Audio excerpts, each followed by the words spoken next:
Vamos abrir a Bíblia na segunda carta do apóstolo Paulo aos Coríntios, capítulo 5. Vamos ler dos versos 18 a 21. Segunda carta do apóstolo Paulo aos Coríntios, capítulo 5, 18 a 21. Essa segunda carta do apóstolo Paulo aos irmãos em Corinto. A gente brinca dizendo que é a carta aos corintianos. Então, é a carta do apóstolo Paulo, né? A carta de São Paulo aos corintianos. Vamos dizer que aos irmãos São Paulo tinha que ensinar os irmãos corintianos.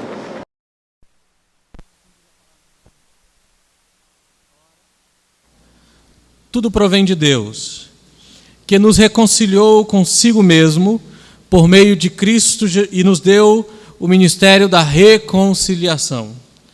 A saber que Deus estava em Cristo, reconciliando consigo o mundo, não imputando aos homens as suas transgressões, e nos confiou a palavra da reconciliação. De sorte que somos embaixadores em nome de Cristo, como se Deus exortasse por nosso intermédio. Em nome de Cristo, pois, rogamos que vos reconcilieis com Deus. Aquele que não conheceu o pecado, ele o fez pecado por nós, para que nele fôssemos feitos justiça de Deus. Vamos orar.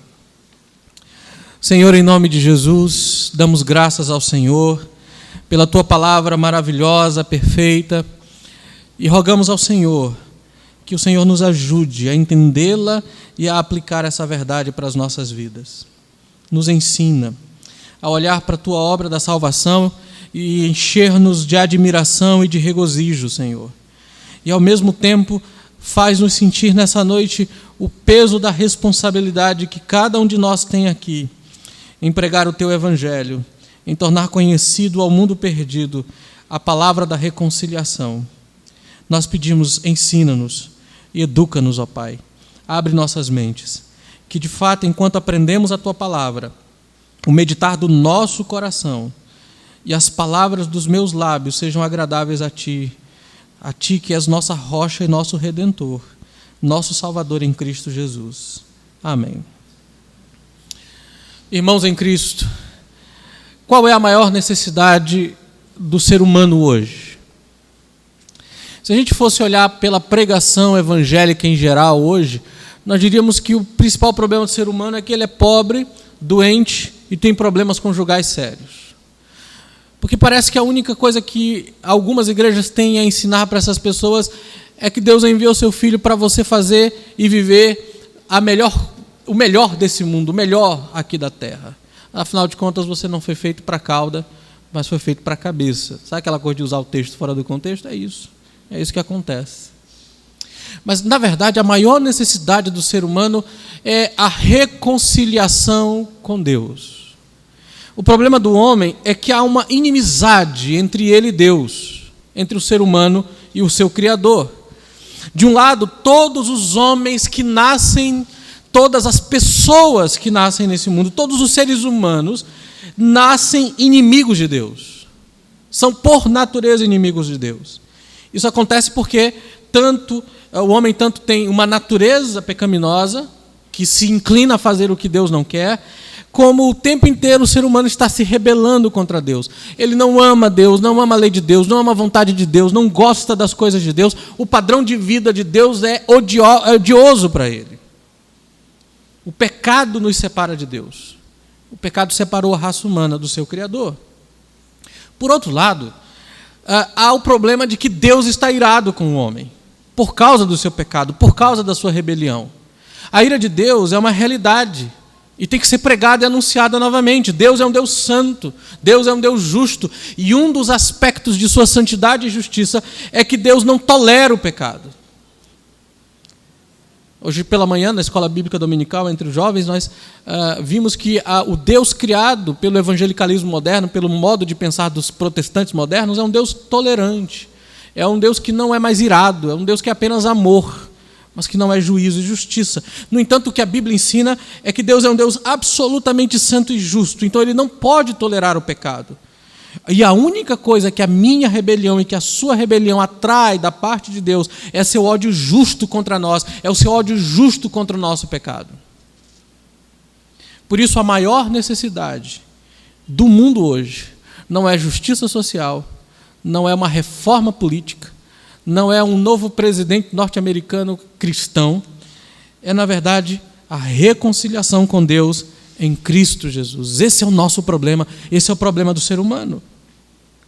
E por isso, hoje, a maior necessidade que o mundo tem é de que tenhamos em todos os lares cristãos ministros da reconciliação, pregadores da reconciliação, homens e mulheres reconciliados que anunciem a reconciliação aos seus vizinhos, aos seus parentes, aos seus amigos, às pessoas ao seu redor.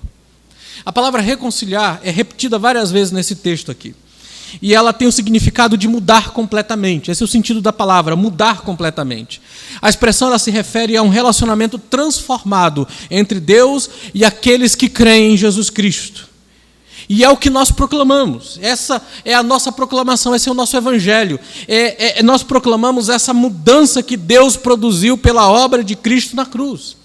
E o que nós oferecemos para as pessoas é a mudança de inimigos de Deus para amigos de Deus, membros da família de Deus, a todo aquele que se arrepende e que crê em nosso Senhor Jesus Cristo.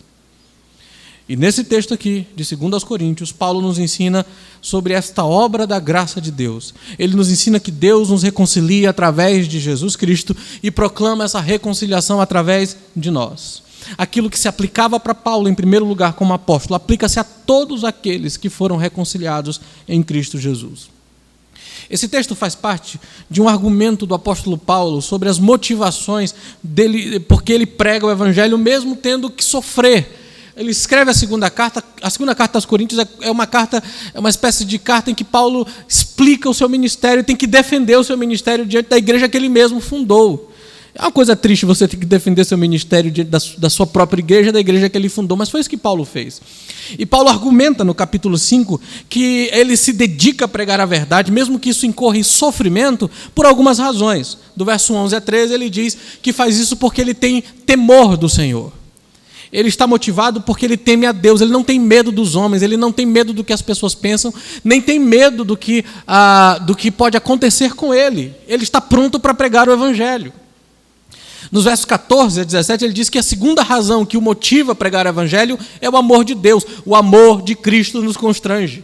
O amor de Cristo não nos dá outra alternativa. Esse é o sentido da palavra constranger aqui. E a terceira razão, nos versos 18 a 21, que nós vamos estudar hoje, ele diz que a reconciliação com Deus e o ministério da reconciliação é de fato a razão por que ele prega o evangelho. E aqui Paulo nos ensina, nesse texto, duas verdades simples e claras.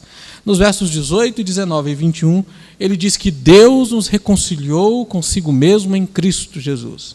E depois, nos versos 18 a 20, ele nos diz que Deus proclama a sua reconciliação através de nós. Deus nos reconciliou consigo mesmo em Cristo e proclama a sua reconciliação através de nós. Você percebe que essa é a ideia no verso 18, quando ele diz: tudo provém de Deus que nos reconciliou consigo mesmo e nos deu o ministério da reconciliação. E ele repete no 19 dizendo: Deus estava em Cristo reconciliando o mundo, e no final ele diz: e nos confiou a palavra da reconciliação. Vamos ver isso com calma.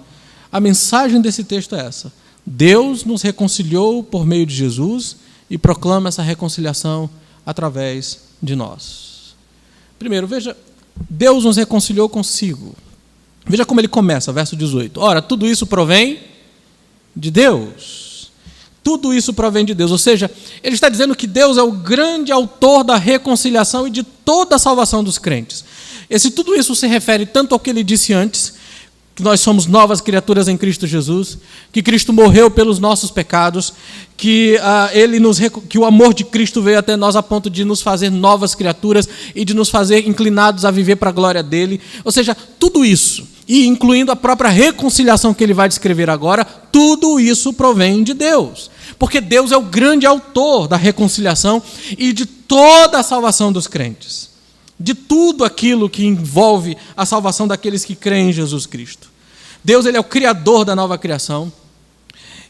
O fato de que vivemos para Deus e não mais para nós, de que somos novas criaturas, de que estamos reconciliados com Deus, é obra exclusivamente de Deus. Deus é o originador e a fonte de toda a nova vida que existe em alguém. E nessa obra da reconciliação, a iniciativa é totalmente do nosso Deus Pai, não é nossa. Nós não tomamos a iniciativa. Sabe, nós não contribuímos em nada com a nossa salvação. O pastor John Stott cita um bispo puritano chamado William Temple, quando ele diz o seguinte: tudo vem de Deus, e a única contribuição pessoal que eu faço na minha redenção é o pecado do qual eu preciso ser redimido. Então, se alguém acha que a salvação é parte obra de Deus e parte obra nossa, está completamente enganado, porque tudo provém de Deus. Tudo vem da mente e da execução toda poderosa de Deus. E aqui no texto, Paulo deixa claro que essa execução da obra, esse planejamento da obra e execução da obra, tem exatamente um papel definido dentro das pessoas da Trindade, porque a obra da reconciliação é planejada pelo Pai e executada através do Filho. Veja o que ele diz aí. Deus nos reconciliou consigo mesmo por meio de Jesus Cristo. A reconciliação é por meio de Jesus Cristo, é em Cristo, mas ela vem de Deus Pai. Ou seja, a salvação foi planejada por Deus Pai, não por Deus Filho. O Filho não teve que convencer o Pai a se reconciliar conosco, como se ele não tivesse disposto a fazê-lo. E qualquer interpretação que fale da salvação como uma iniciativa de Cristo e que tire isso de Deus Pai, ela não é bíblica. O Senhor Jesus Cristo, ele tomou a iniciativa em vir ao mundo, em tomar a natureza que é nossa, mas apenas no sentido de que ele podia dizer: eu estou aqui para fazer a tua vontade, como diz Hebreus capítulo 10, verso 7. A iniciativa do Filho foi em submissão ao plano de Deus Pai. Então a reconciliação foi concebida por Deus Pai e adquirida em Cristo Jesus. Deus amou o mundo a ponto de mandar seu Filho. E fica claro pelo fato de que agora, se você olhar o texto, seguem 8 verbos nesse parágrafo que tem Deus como sujeito.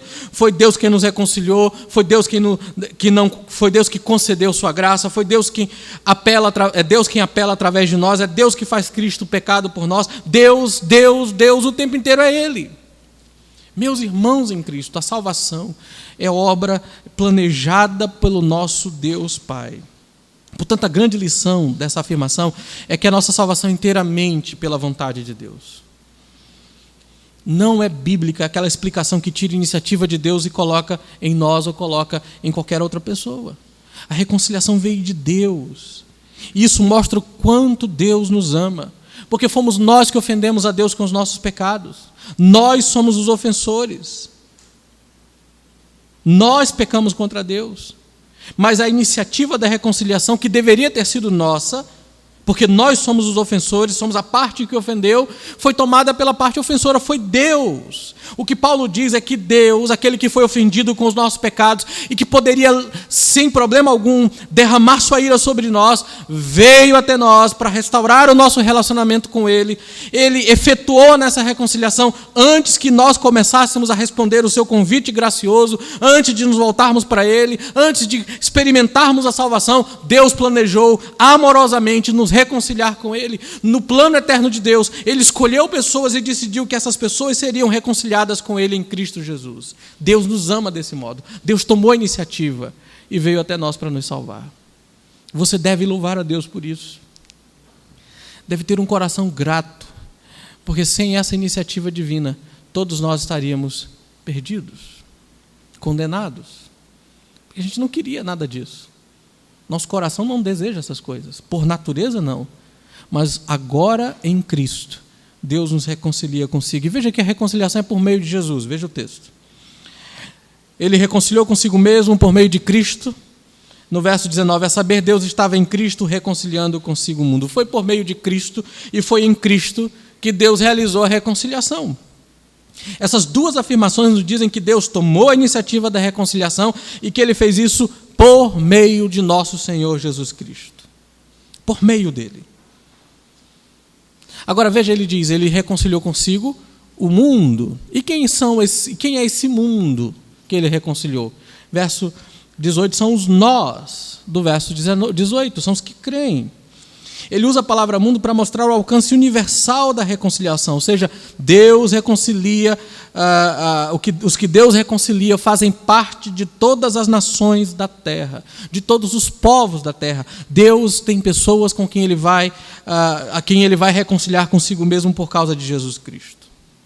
E veja que ele diz que Deus reconciliou por meio de Jesus Cristo, mas no verso 19 diz: Deus estava em Cristo reconciliando o mundo. Deus estava operando por meio de Cristo como seu agente, mas ele estava em Cristo realizando essa obra, ele estava nele realizando essa obra. Portanto, é uma obra do Deus triuno, do Deus Pai, de Deus Filho. Deus estava em Cristo atuando através dele para nos salvar por meio de Jesus Cristo. E o que ele fez foi uma obra completa, porque o verbo está no passado. Ele nos reconciliou. Significa que a reconciliação é uma obra completa, efetuada de uma vez por todas em Cristo Jesus. Mas como é que ele fez isso? Como é que Deus reconciliou-nos através de Jesus? Como é que ele fez isso? Como é que ele efetuou isso através de Jesus? Veja o verso 19. A primeira coisa que Deus fez foi que ele não imputou os pecados a nós. Veja o verso. A saber, Deus estava em Cristo reconciliando consigo o mundo, não imputando aos homens as suas transgressões. A palavra imputar aqui, a gente já estudou aqui em nossa igreja, porque nós estudamos o Salmo 32. E lá o salmista diz que feliz é aquele a quem Deus não atribui iniquidade. É a palavra atribuir, a palavra contar, a palavra imputar, aquele a quem Deus não imputa transgressão, não imputa, não considera. A palavra significa colocar na conta, atribuir, considerar. É esse o sentido aqui da palavra. É uma palavra que traz a ideia, ou Paulo está dizendo literalmente, Deus não está calculando ou considerando os seus pecados contra eles. O que Paulo está dizendo é que, para nos reconciliar, Deus primeiramente se recusou a imputar a nós as nossas transgressões. E é claro que nós merecíamos que fossem contadas contra nós, porque o texto diz assim, veja o texto, não imputando aos homens as suas transgressões. As transgressões foram deles. Transgressão aqui significa rebelião, significa ofender a Deus, significa desobedecer o que a palavra de Deus diz, ou a vontade de Deus, ou a lei de Deus. E mesmo aqueles que nunca ouviram falar da lei de Deus, como nós encontramos na palavra de Deus em Moisés, têm a consciência acusando quando eles fazem coisas erradas. Nós merecíamos que Deus imputasse, que Deus nos levasse a juízo. Nós merecíamos morrer pelos nossos pecados. O Salmo 103, verso 3 diz: se observares, Senhor, iniquidade, quem, Senhor, subsistirá? Se Deus contasse as nossas transgressões, nenhum de nós sobreviveria. Meus irmãos, isso é maravilhoso. Deus, em sua misericórdia, se recusou a levar em conta contra nós os nossos pecados e exigir que sofrêssemos a penalidade deles. Teria sido absolutamente natural e justo que Deus nos imputasse os nossos pecados. Os pecados precisam ser imputados, considerados, precisam ser responsabilizados e cobrados de nós. Mas Deus, por pura misericórdia, se recusou a fazer isso. Ele abriu mão de cobrá-los de nós. Eis a grande misericórdia de Deus por nós. Nós merecíamos o juízo, nós merecíamos morrer, nós merecíamos ser condenados por cada ato pecaminoso, por cada ofensa que fizemos diante de Deus. Mas Ele decidiu não cobrar isso de nós por causa do seu grande amor, da sua grande misericórdia. Ele não considerou os nossos pecados nossos.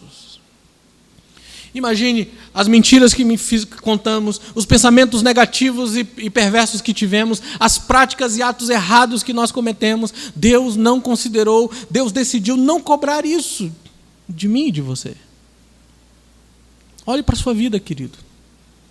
Avalie você mesmo. Quantos pecados, quantas ofensas, quantas transgressões. E é terrível, porque não é apenas coisas que fazemos, são coisas que nós pensamos, coisas que nós dizemos, coisas que nós desejamos, e nós percebemos há uma mancha de pecado cobrindo cada um desses atos.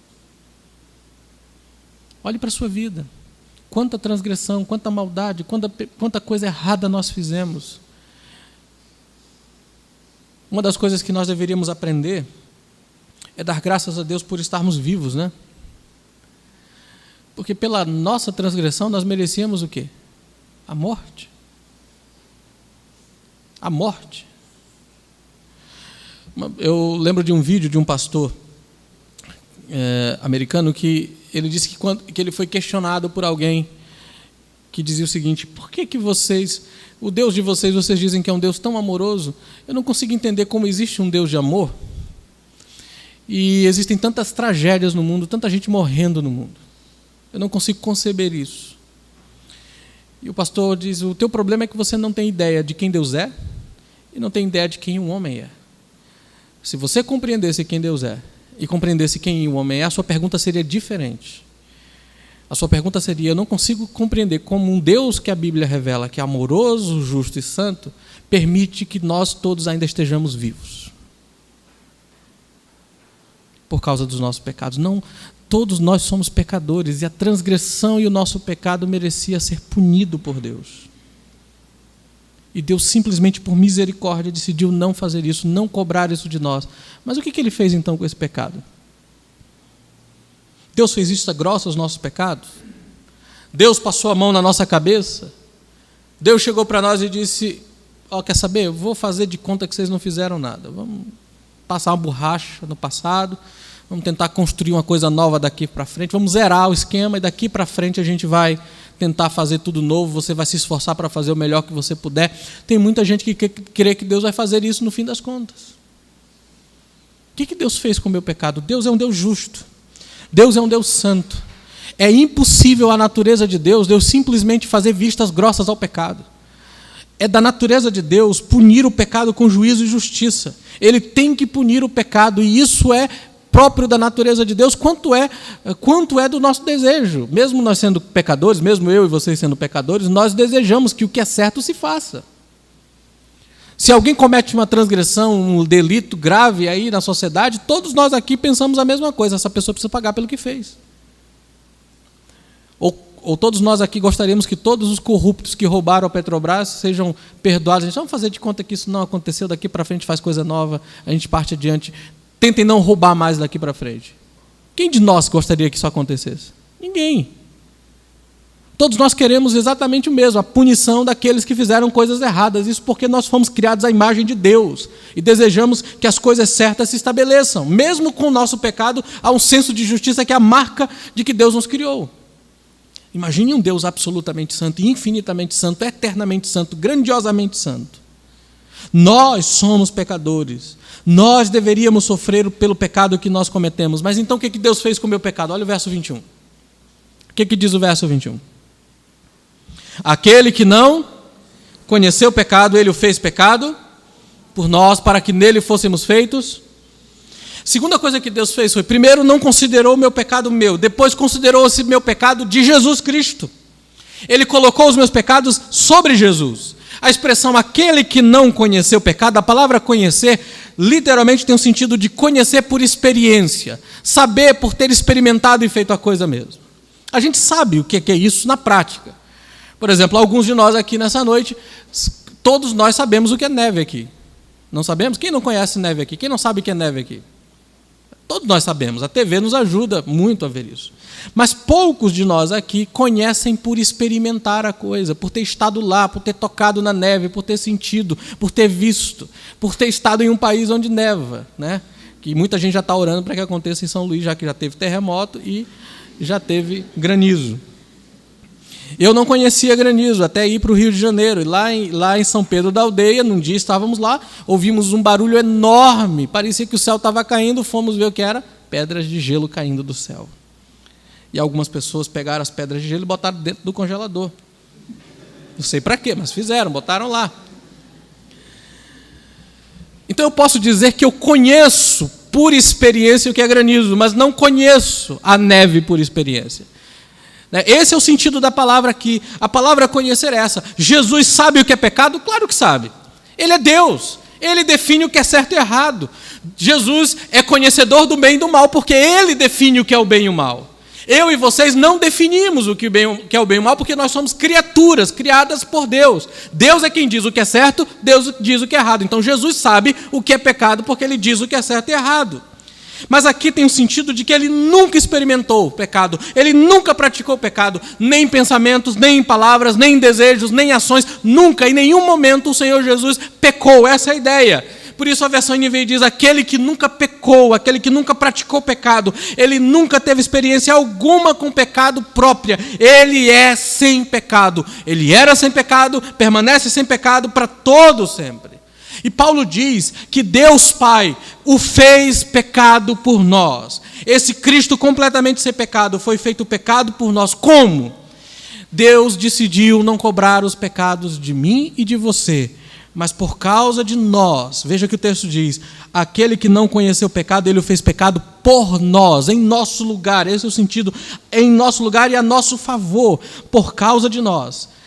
De fato, Deus fez com que o Cristo sem pecado fosse considerado pecado com os nossos pecados. O Deus que se recusou a imputar a nós os nossos pecados, colocou-os todos na conta de Jesus Cristo em nosso lugar. Naquele dia na cruz, o Senhor Deus Pai considerou como se Jesus tivesse feito tudo o que nós fizemos de errado, como se ele tivesse cometido cada um dos nossos pecados sem nenhuma exceção. E ali puniu completamente todos os pecados do seu povo, todos os pecados dos seus eleitos, não faltando nenhum deles, foi punido na cruz. Pecado que você já cometeu, pecado que você está cometendo, pecados que serão ainda cometidos, todos eles, sem exceção, Deus considerou como se Cristo tivesse cometido cada um deles. Veja o que Deus fez, meus irmãos, para nos reconciliar com Ele. Veja que coisa maravilhosa Deus fez. Deus considerou com que seu filho tivesse cometido o pecado de todos os seus eleitos. Ele os puniu em Cristo. E ao fazer Cristo pecado por nós, em nosso lugar, Deus derramou todo o seu ódio em seu filho Jesus, amado em nosso favor. O nosso presbítero leu aqui o momento em que Jesus estava no Getsêmani. E Gabriel leu aquele momento de dor e de clamor. E é interessante, Jesus orou 3 vezes dizendo, se possível, afasta de mim esse cálice. E a princípio a gente pensa o seguinte, Jesus não queria ser crucificado, evidentemente que ele não queria, ninguém quer ser crucificado. Mas que a angústia da alma dele tinha a ver com os sofrimentos físicos que ele enfrentaria na cruz. Não é esse o problema ali. Não é isso que angustiou a alma dele até a morte. O que fez ele suar sangue não foi a perspectiva dos cravos, da vergonha e da dor que ele sofreria. Era de algo pior ainda, de algo mais terrível ainda. Era sentir o ódio de seu pai naquele momento na cruz. Veja bem, um ser eterno, que sempre existiu em plenitude de alegria e prazer, experimentando da parte de seu pai o eterno prazer. Lembra que Deus Pai falou de Jesus Cristo? Este é meu filho em quem está todo o meu prazer. Então, por toda a eternidade, essa é a relação que existia entre Pai, Filho e Espírito Santo. Aliás, o laço dessa relação é o Espírito Santo. Imagina ele vivendo por toda a eternidade, experimentando a plenitude do amor de Deus Pai, sendo eternamente, plenamente feliz. Em um determinado momento na cruz, aquela escuridão que foi vista naquele dia refletia o juízo de Deus. E o Filho eterno de Deus, no lugar do eterno amor, do perfeito amor do Pai, recebeu em nosso lugar todo o castigo, todo o juízo, todo o ódio que Deus tem pelo pecado. Por isso ele grita na cruz, Deus meu, por que me desamparastes? A pior coisa que levou Cristo, inclusive, a angustiar-se antes da cruz, foi exatamente o abandono e a ira do Pai que seria levado sobre ele. A gente sabe que é isso em uma certa medida. Quando alguém que amamos muito passa a nos odiar, nós perdemos a paz. É só perguntar para o marido quando a esposa chega em casa, precisamos conversar. Inclusive dizem que isso é responsável pela maioria dos problemas de coração entre os homens. É a palavra, mais do que o churrasco, é a palavra precisamos conversar. Isso aí dá uma aflição na alma de algumas pessoas. Né? Vamos ter uma conversa séria. E normalmente é quando você chega cansado em casa, aí vamos conversar. Mas imagina um casal que o marido ama tanto e a esposa ama tanto o marido, e ali você vê aquele relacionamento íntimo e de repente é uma briga. Se há de fato genuíno amor, não há paz. A alma não descansa, você não consegue fazer as coisas direito. Pensa num pai que fica angustiado quando vê seu filho, que ele tanto ama, o odiar, se rebelar contra ele. O filho não consegue ter paz. O prazer do pai é ver o filho bem, tranquilo, casado, fazendo as coisas bem, corretamente, e amando o pai, amando a mãe. É isso que nós gostamos, mas quando há conflitos, a nossa alma não tem mais descanso, porque o objeto do nosso amor foi embora. A gente fica angustiado. Agora multiplica isso pelo infinito. Imagina dois seres eternos infinitamente, que sempre se amaram, recebendo esses juízos e castigo. Isso explica o que a palavra amor significa. Quando a Bíblia diz que Deus nos amou a ponto de mandar seu Filho, é porque amou mesmo. Veja, quando diz que Jesus Cristo nos amou e a si mesmo se entregou por nós, não há explicação para isso. A palavra amor parece ser suficiente. Esse é um amor incrível, de que fez o Pai derramar seu ódio sobre seu Filho e fazer dele aquele que é objeto do seu prazer, pecado por nós, e o Filho que assumiu o nosso pecado, o Filho que recebeu a nossa condenação e o ódio de Deus em nosso lugar. Esses dois, Pai, Filho e o Espírito Santo nos amam dessa forma inacreditável e inexplicável, meus queridos. Tudo isso para reconciliar inimigos rebeldes.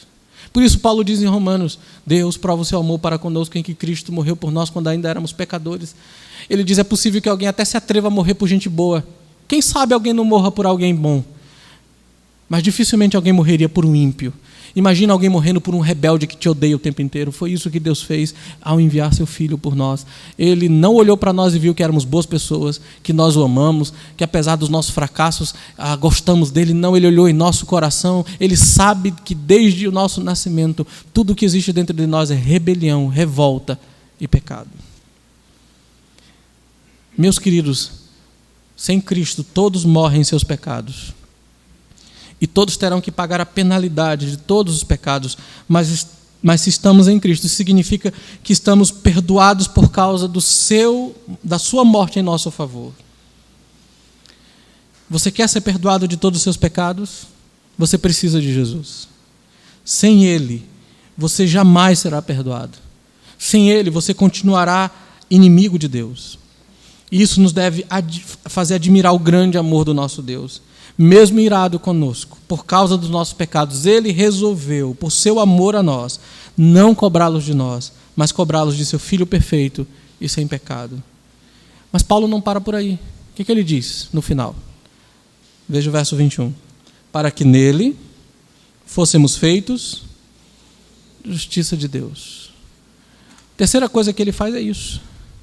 Deus nos declarou justos em Cristo. Cristo tornou-se pecado por nós, para que nele, em Cristo, fôssemos feitos justiça de Deus. Em outras palavras, nossos pecados foram colocados na conta de quem? De Jesus. E lembra o que o Paulo diz acerca de Jesus no início do verso 21? Aquele que não conheceu pecado, aquele que nunca praticou pecado, ao contrário, sempre viveu em obediência. Essa vida perfeita de Jesus agora foi colocada na conta de quem? Na minha e na sua. Nós, pecadores, que estamos ligados a Cristo pela fé, podemos receber como um presente da graça de Deus a posição de justiça na presença de Deus.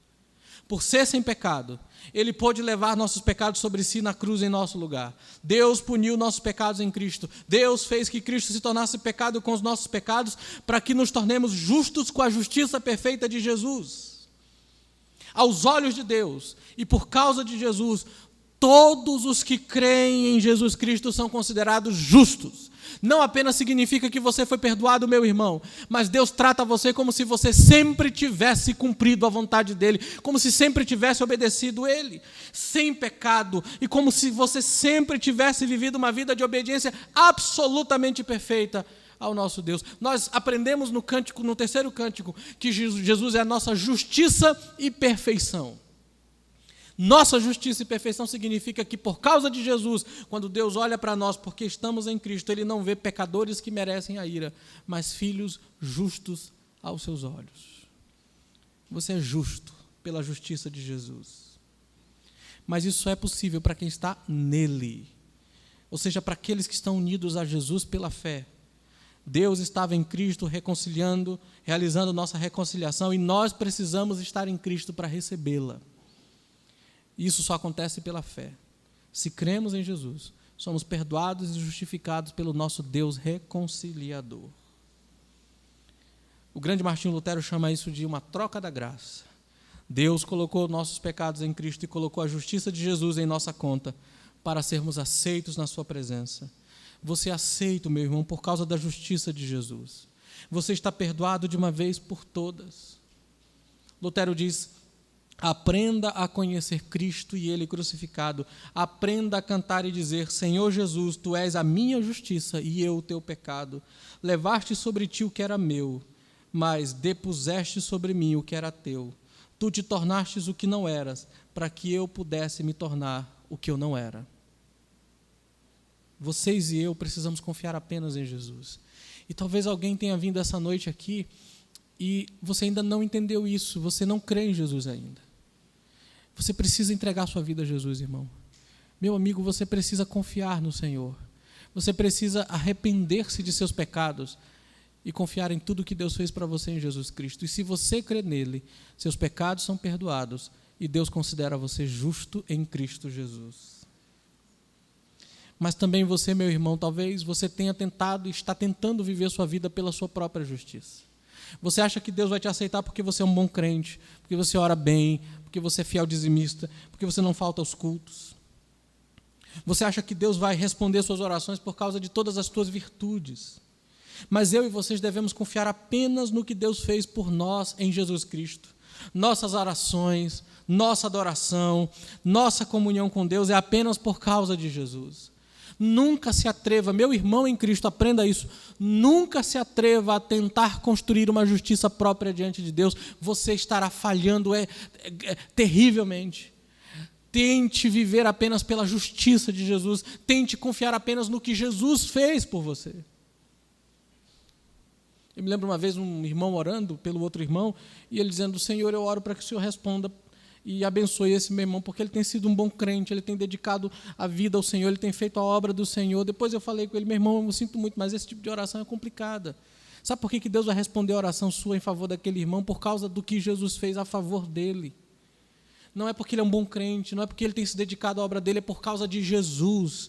Todas as bênçãos de Deus fluem do trono da graça para nós através dessa pessoa maravilhosa do Senhor Jesus Cristo.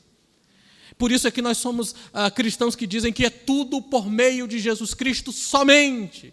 Não é Jesus e as minhas obras, não é Jesus o meu cristianismo, não é Jesus e qualquer outra coisa, é Jesus apenas. Isso também significa que você não precisa de subterfúgios intermediários para se aproximar de Deus, a não ser Jesus. Só há um mediador entre Deus e os homens, Cristo Jesus. Então você não precisa de um santo, você não precisa de um apóstolo, você não precisa de um profeta, de uma profetisa, de um irmão que ora. Você não pode achar que Deus vai ouvir o seu clamor se você pedir através de alguém assim. Sabe aquelas igrejas que o cidadão, além de cobra dinheiro para viajar para o Monte Sinai para orar para você? Eles passam a ideia de que Deus vai ouvir as orações dele que estão orando no Monte Sinai, porque a rede Wi-Fi do Monte Sinai é mais fácil. A banda larga em Jerusalém é melhor.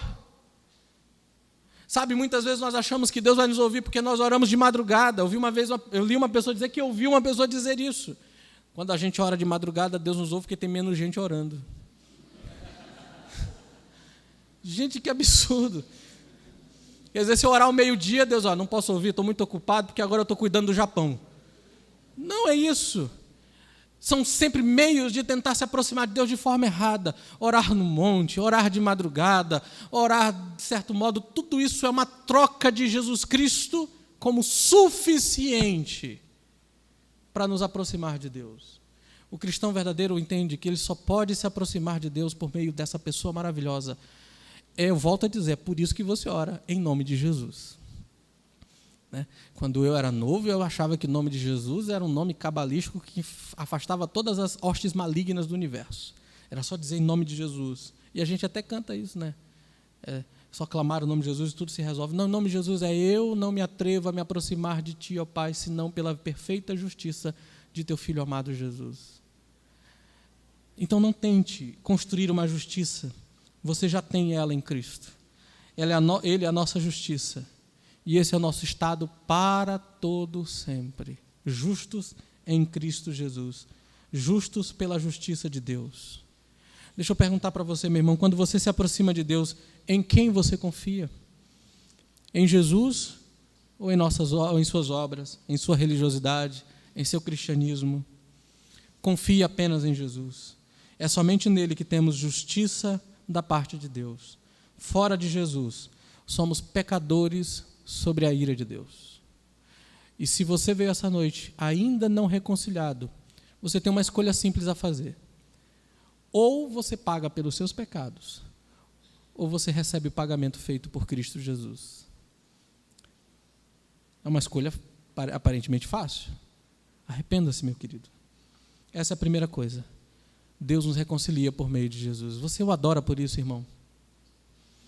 Seu coração se enche de alegria quando você pensa nisso. O combustível da verdadeira adoração é o Evangelho. É a boa notícia em Cristo Jesus. E é triste ver quantos pastores e pregadores hoje trocam o Evangelho de Cristo pelo Evangelho da autoestima, onde crentes vão para o culto só para se sentir bem consigo mesmo e enfrentar a vida no dia seguinte. Não há nenhuma boa notícia fora de Jesus e do que Ele fez em Cristo. Tudo o que você precisa está em Cristo Jesus.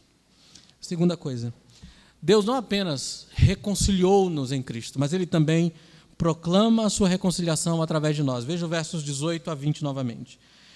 Primeiro, Paulo diz que, no verso 18, ele diz que ao nos reconciliar, ele nos deu o ministério da reconciliação. Aquilo aplicava-se num primeiro momento ao próprio apóstolo. Mas ele vai mostrar, e nós vamos ver no resto das Escrituras, quando estudamos as Escrituras, perceber que a proclamação do Evangelho não é uma prática apenas de algumas pessoas, ela deve ser feita por todos os que creem. Mas Paulo diz aqui que, ao nos reconciliar, Deus nos dá 2 presentes. Aliás, essa é uma frase do Dr. John Stott. Ele diz, ao nos reconciliar, Deus nos dá 2 presentes, o ministério da reconciliação e a mensagem da reconciliação. Veja o verso 19, lá no final ele diz, e nos confiou a palavra da reconciliação. Nós recebemos, e o ponto de Paulo é esse, se nós recebemos a reconciliação, nós devemos anunciar a reconciliação. Se não recebemos a reconciliação, não podemos proclamá-la. Pessoas não reconciliadas não podem proclamar reconciliação dos pecadores com Deus, apenas os que foram reconciliados. E sabe, alguns cristãos, eu sei que talvez esse seja o seu problema, irmão, alguns cristãos têm dificuldade em saber como poder servir a Deus na igreja. Algumas pessoas dizem assim, pastor, eu não sei qual é o meu ministério, como é que eu posso fazer, qual é a obra que eu posso fazer na igreja, qual é a minha função no corpo? Bem, você é reconciliado, você tem dons espirituais, o Espírito Santo te dá dons para que você possa exercê-lo para o crescimento da igreja. Mas o que Paulo está mostrando aqui é que, independente do dom que você recebeu, todos os que foram reconciliados já têm um ministério. Então, se você é um crente e Deus já salvou você, eis o seu ministério, o ministério da reconciliação. É seu, Deus te deu, reconciliou, recebeu, não tem como fazer diferente. Então, o que eu posso fazer, né, como membro da igreja? Pregue a mensagem da reconciliação aos pecadores que estão perto de você. Aqueles que são reconciliados devem proclamar o evangelho da reconciliação. Todos os salvos têm o ministério da parte de Deus. Essa reconciliação que desfrutamos, nós somos chamados a proclamar. Deus é o autor da reconciliação. Jesus é o agente da reconciliação. E como diz o pastor John Stott, Cristo, cristãos, crentes, nós somos os mensageiros dessa reconciliação. Somos os proclamadores dessa reconciliação. A reconciliação vem de Deus para nós, através de Jesus Cristo. E nós a recebemos para que possamos fazer conhecida às outras pessoas. Deus não fica satisfeito apenas por ter planejado e realizado, concedido a nós a reconciliação. Ele nos dá o ministério da reconciliação. Ele nos responsabiliza em proclamar a sua mensagem de reconciliação. E as pessoas só conhecerão a reconciliação se nós falarmos dela para elas. Essa é a minha e a sua responsabilidade, meu querido. Essa é a responsabilidade de todos os que creem em Jesus Cristo. Nem todos aqui são chamados para serem evangelistas e pastores. Mas todos devem estar prontos para explicar a esperança que há em você. Você deve estar pronto para responder às perguntas que as pessoas fazem. Aliás, Paulo diz isso em Colossenses. capítulo 4, versos 5 e 6. Nós devemos estar preparados para dar resposta. Pedro diz isso na sua primeira carta. E veja que o ministério da reconciliação consiste em pregar. Veja o verso 19, é a palavra da reconciliação, a mensagem da reconciliação. Ou seja, o ministério da reconciliação é a pregação da reconciliação. O ministério da reconciliação é exercido pela pregação da mensagem da reconciliação. O que devemos pregar é a mensagem de que somos pecadores. Tem pessoas que dizem assim, pastor, eu até quero falar de Jesus, mas o que eu devo falar? Primeiro, diga que as pessoas são pecadoras. Segunda, diga o que Deus fez em Jesus, ao fazer com que Ele morresse em nosso lugar. E depois diga que ela precisa se arrepender e crer em Jesus. Simples, é só isso. E os seus pecados são perdoados, e aquele que é perdoado é reconciliado com Deus. É isso que você deve dizer para as pessoas. Eu falei hoje pela manhã de um programa de TV que passou e gerou uma polêmica absurda nas redes sociais, de um pastor de nossa denominação, lá do Rio de Janeiro, que esteve presente em um programa de TV, e o debate girava em torno de tolerância entre religiões, por isso ele foi convidado, porque ele é um defensor de tolerância entre as religiões do Rio de Janeiro. E no debate, uma das primeiras perguntas que foi feita a ele foi o que os evangélicos, os protestantes, pensam e creem sobre a morte. Quando eu vi aquilo ali, a impressão que eu tive é o seguinte, é que, para mim, para alguns pastores que eu conheço, é como se alguém tivesse cruzado a bola e agora era só matar no peito e fazer o gol. Sabe aquela pergunta que deixa você assim, na frente do gol, goleiro rendido, sabe aquela coisa bonita, o goleiro rendido, trave na sua frente, agora é só chutar. Mas você que já torceu para alguns clubes de futebol, né, o Zé Luiz torce para o Flamengo, já lembra de um atacante flamenguista que na beira do gol foi lá e botou a bola para fora. Lembra, Zé? Foi isso que esse pobre pastor fez. Eu fiquei com pena, porque a pergunta era o que se pensava sobre a morte. O que nós crentes cremos acerca da morte? Todos vocês podem responder essa pergunta. Por que os homens morrem? A resposta dele, porque é da natureza humana. É uma questão antropológica.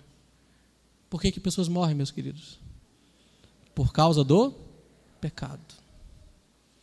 O pecado, a morte entrou no mundo por causa do pecado. Por isso todos morreram. Era hora de mostrar que a nossa convicção é de que nós morremos porque somos pecadores. E que o único consolo, conforto e vitória sobre a morte está naquilo que Deus fez há 2000 anos atrás na pessoa de Jesus, fazendo com que Ele morresse pelos nossos pecados, para nos salvar das nossas transgressões. Mas nada de Jesus, nada de arrependimento, nada de fé, nada de ministério da reconciliação, nada de pregação da reconciliação. E aquelas pessoas, e milhares de pessoas, ou milhões de pessoas que estavam assistindo aquele programa, ficaram sem ouvir a palavra da reconciliação. Paulo diz em Colossenses assim, orem para que me seja dada uma porta para tornar manifesto o mistério do Evangelho. Esse pastor recebeu a porta aberta. Era só proclamar. E deixar o resto com Deus. Deixar o resto com o Senhor. Mas aquilo que ele fez pode ser exatamente o que nós estamos fazendo diariamente. Talvez esse seja o problema. Algumas pessoas têm perguntado coisas para nós. E que respostas damos a eles? Será que damos a resposta da reconciliação para eles? Nós precisamos estar prontos para responder à luz do Evangelho. Tem uma frase que dizem que foi Francisco de Assis que falou, e ninguém sabe se foi ele mesmo que disse, e diz assim, prega o Evangelho, se preciso for, use palavras. É bonitinho, né? Coisinha bonitinha para botar assim no Facebook. A Bíblia não diz isso. A Bíblia diz que você deve pregar o Evangelho usando palavras. Palavras. Deve haver pregação, deve haver anúncio. O ministério da reconciliação é exercido pela pregação da mensagem da reconciliação. E o que devemos pregar é a mensagem de que somos pecadores. A mensagem a ser pregada é o que Deus já fez em Cristo, não é outra coisa. Tem igrejas e tem pastores que estão trocando a mensagem do Evangelho pela justiça social, como se todo o problema do ser humano fosse o seu problema social. Nós cremos que é preciso haver justiça e a igreja deve se engajar nisso, mas não é a principal tarefa da igreja.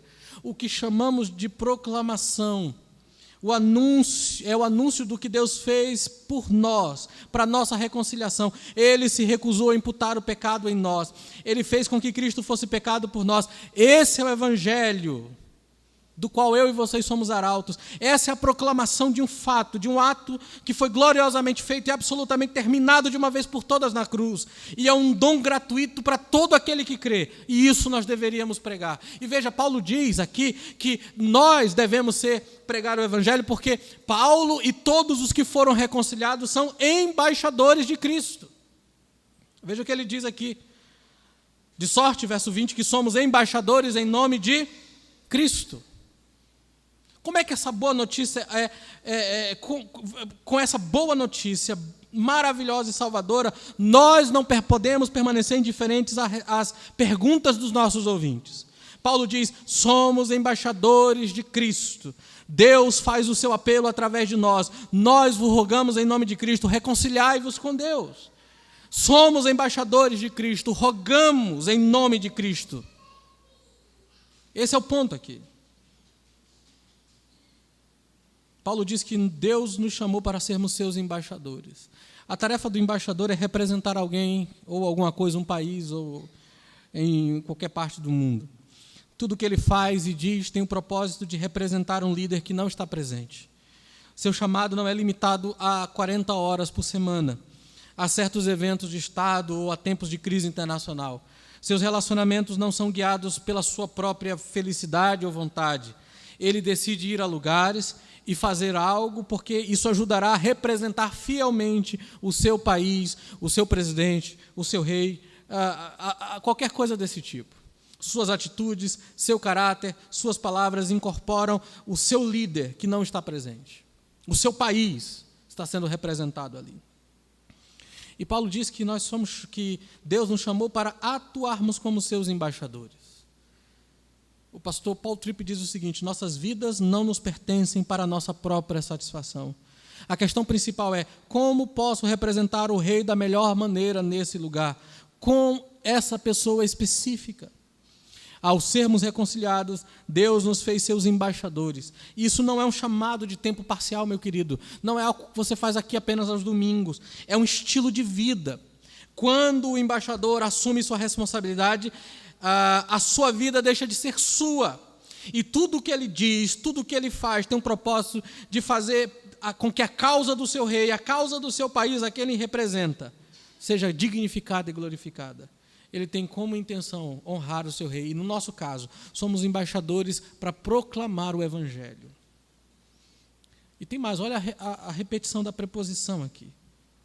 Ele diz, somos embaixadores em nome de Jesus, por causa de Jesus. Foi por causa de Cristo, foi por causa de nós que Deus fez Cristo pecado, e agora por amor a Cristo, esse é o sentido da palavra aqui, em nome de Cristo, por amor a Cristo que nós somos feitos embaixadores. E aqui tem uma questão que até o nosso irmão presbítero Gabriel falou aqui no louvor. A preocupação de Deus por nós foi tão grande que levou Jesus à cruz. Quanta preocupação nós temos por Jesus e por sua glória. Nós realmente o amamos? Se nós o amássemos tanto quanto ele nos amou, nós seríamos embaixadores mais zelosos. Em nome de Cristo deveria transformar nosso ministério. Não há nada mais poderoso e que incentive mais ao evangelismo do que proclamarmos o evangelho por amor a Jesus. Se amarmos a Cristo, se amamos o Senhor, se amamos o Pai, nós proclamaremos a mensagem da reconciliação. É por amor a Cristo, para a difusão do seu reino, para a manifestação da sua glória, da glória do seu nome, que nós somos embaixadores, que nós imploramos que os homens se reconciliem com Deus. Se você ama Jesus, você não vai poupar esforços para exortar as pessoas, insistentemente, sinceramente, a se reconciliarem com Deus. E quando você fizer isso, veja o que Paulo diz, Deus estará através de você anunciando e fazendo o seu apelo. Veja o verso 20. De sorte como se Deus exortasse por nosso intermédio.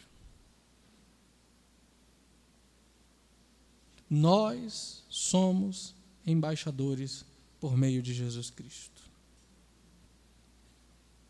Meus irmãos, para o que Deus está chamando você no seu casamento, por exemplo? Para ser embaixador. Para o que Deus está chamando você como pai? Para ser um embaixador da reconciliação com seu filho. Para o que Deus está chamando você em relação aos seus amigos, aos seus vizinhos? Por que você mora onde você mora? Por que você tem os vizinhos que tem aí? Para você ser um embaixador. Para o que Deus o está chamando no trabalho, no lazer? Para ser um embaixador. Nós representamos os propósitos de Deus para as pessoas que Ele coloca em nossas vidas. Isso é muito mais amplo do que um compromisso para um ministério formal, que ocupa uma certa porção do nosso tempo. É, na verdade, um reconhecimento de que nossas vidas pertencem ao Rei que nos reconciliou. Mas aí o pastor Paul Tripp diz, aqui está o nosso problema.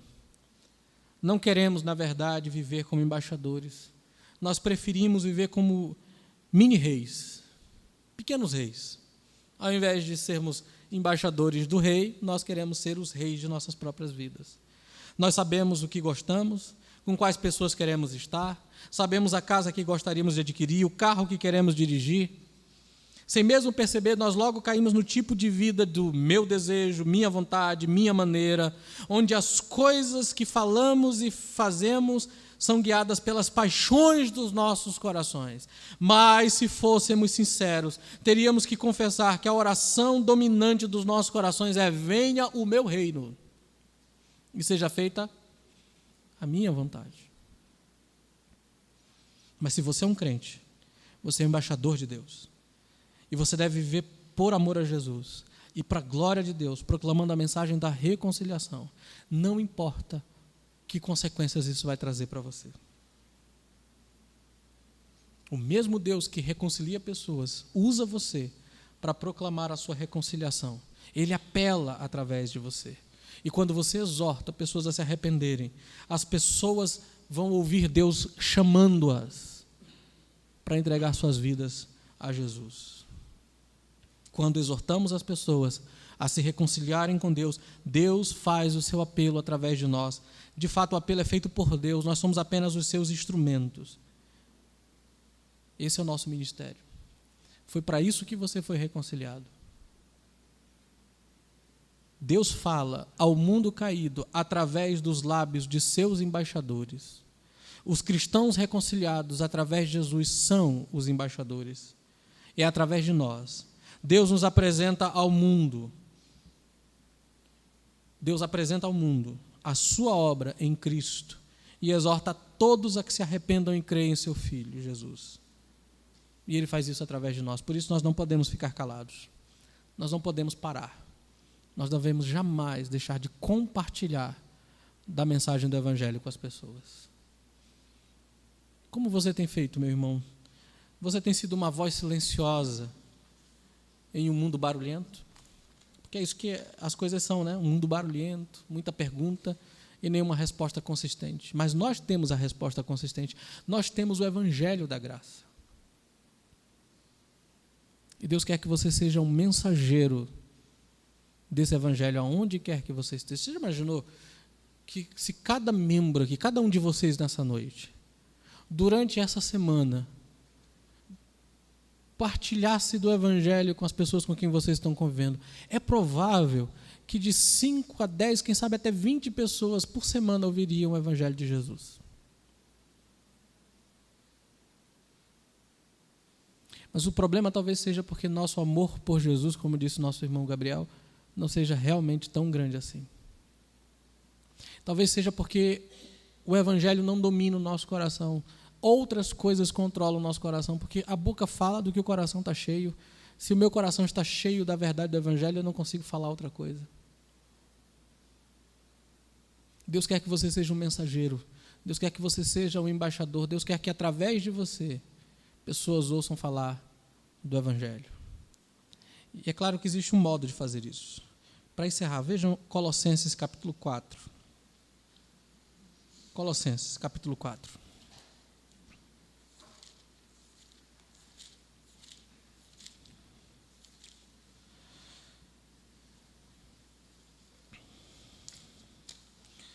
Primeiro veja o que Paulo diz aqui, verso 2 a 6. Perseverai na oração, ou seja, ore o tempo inteiro, vigiando ou seja, a sua oração deve ser vigilante e deve permear com ações de graça, agradecer a Deus o tempo inteiro. É um bom remédio para acabar com o jeito de murmurar da vida e de reclamar das pessoas, é ser cheio de ação de graças. Bem, já que você vai orar o tempo todo, qual deve ser a principal coisa que você deve pedir? Verso 3, suplicai, ao mesmo tempo também por Paulo e os seus pregadores, para que Deus nos abra a porta à palavra. Ou seja, que Deus dê a ele oportunidades para pregar, a fim de falarmos do mistério de Cristo, do Evangelho de Jesus, pelo qual estou algemado. Veja, Paulo está preso por pregar o Evangelho, mas não pede que a igreja ore para que ele seja solto da prisão. Ele quer apenas que oportunidades sejam abertas para ele pregar o Evangelho, inclusive na prisão. Seria fácil para Paulo se ver livre, é só dizer que não vai pregar. Aí soltavam ele, mas ele continua pregando, inclusive entre os carcereiros. Tanto que ele escreve a Filipenses, diz, os da casa de César vos saúdam, ou seja, no meio dos soldados romanos da casa de César, um monte de gente se converteu. Por quê? Porque Paulo, ao invés de falar que a morte é uma coisa antropológica do ser humano, ele pregou o Evangelho de Jesus. Se os pregadores que vão em programas de TV estivessem encarcerados ao lado de soldados romanos, jamais a casa de César ia saudar, haver saudação de um irmão para o outro. Mas veja o verso. Para que o manifeste como eu devo fazer. Paulo está dizendo que o Evangelho é um mistério oculto, enquanto nós não pregamos o Evangelho. As pessoas ficam sem saber, na ignorância, porque nossos lábios estão fechados. Mas olha o verso 5. Portai-vos, ou seja, comportem-se com sabedoria para com os que estão de fora. O seu modo de se comportar com os não crentes deve ser sábio. Aproveitai as oportunidades. Para quê? Para que as oportunidades devem ser aproveitadas? Para pregar o Evangelho. Tanto que ele diz, a vossa palavra seja sempre agradável. Ao invés de ser aquele crente chato, grosseiro, você deve ser uma pessoa agradável. Ao invés de ser um crente que está sempre reclamando da vida, as pessoas não vão ser atraídas por um Evangelho triste, enfadonho, reclamão. Mas haverá as pessoas que têm sempre uma palavra agradável, graciosa é o sentido da palavra aqui, temperada com sal, ou seja, que produz sabor e atração. Você deve se comportar e falar desse modo. Para quê? Final do verso. Para saber como vocês devem responder a cada um. O tempo inteiro, pessoas estarão ao seu redor fazendo perguntas sobre a vida. Você deve estar pronto para responder a essas perguntas através do Evangelho. Porque você é o embaixador de Cristo. Esteja sempre pronto, preparado. Não seja grosseiro, não seja reclamão, não seja murmurão. Seja agradável. E à medida em que você compartilhar e responder as perguntas, o mistério de Cristo será revelado a essas pessoas. Pense nisso, meu irmão. Essa é a sua principal tarefa antes de Cristo voltar. Pregar o Evangelho de Jesus. Vamos orar? Ó Deus bendito e perfeito, obrigado por essa noite na Tua presença, pelo imenso amor do Senhor por nós. Como nós precisamos, ó Pai, entender a Tua palavra. Como precisamos compreender a Tua verdade e a Tua bondade em nossas vidas. Obrigado pelo imenso amor do Senhor que levou Teu Filho a morrer na cruz por nós. Obrigado porque essa troca maravilhosa feita pelo Senhor se estabeleceu em nossas vidas. Teu Filho morreu em nosso lugar para que nós fôssemos considerados justos diante do Senhor. Nós adoramos o Senhor, bendizemos o Teu nome. Ajuda-nos a sermos fiéis mensageiros dessa verdade. Ajuda-nos a tornar conhecido às pessoas o mistério da reconciliação, a palavra da reconciliação, a mensagem da reconciliação. Não nos permita, ó Deus, a indiferença ao Teu Filho e a falta de amor aos perdidos que nos impede de falar de Jesus.